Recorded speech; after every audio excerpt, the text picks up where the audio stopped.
Hi everyone, Jeremy Bailey, your flying realtor here. Today is Tuesday, November 3rd, 2020. It's election day.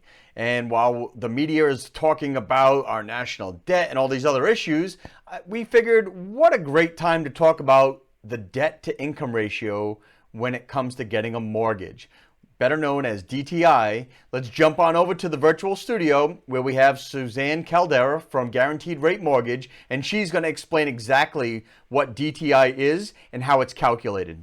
DTI, what the heck is it? Why do we care?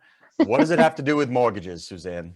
Yeah, DTI, talking mortgage speak, it's debt to income ratio. So what we take for most mortgages, I'm going to say most with an asterisk, and we'll talk about VA loans and how those can be impacted by the DTI, Jeremy.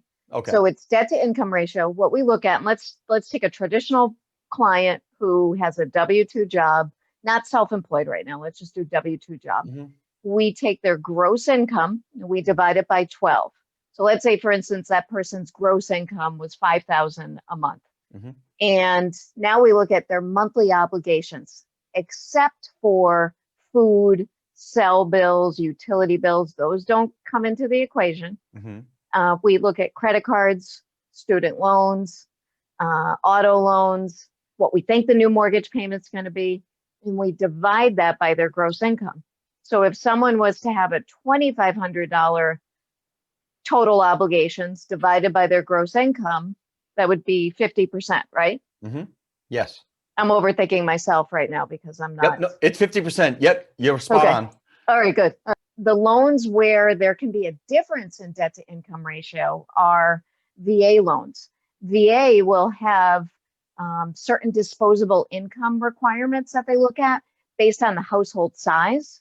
Also based on the square footage of the house. So there's actually a residual income calculator that we use to make certain that, okay, are we okay for this VA loan? Because even though online might say okay, and we may have an online approval, we take that extra step to make certain that that it works. Okay. For the client. Okay. So our asterisk VA is a little bit different. We add a little bit to what's calculated in a normal DTI. Exactly. Other things that'll go into DTI, like right now, especially with COVID, a lot of people that have federally backed student loans, their student loans are on deferral. Okay. And most of those deferrals, I think, are up in December, if I'm correct. Okay. So if there's a zero payment, if there's no payment on the credit bureau, depending on the loan program, you're either going to use 1% of the balance, 0.5% of the balance, or take 5% of the balance and divide that by 12.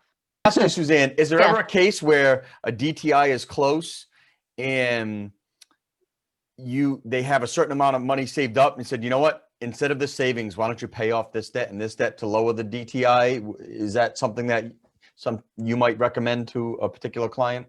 Oh yeah, definitely. Okay. Yeah, and that's why I encourage, like, I think, sometimes I think people have that anxiety of, I'm not going to buy till next year. I'm not going to buy till 2022 or whatever year that they have in their brain. It is never too early to start.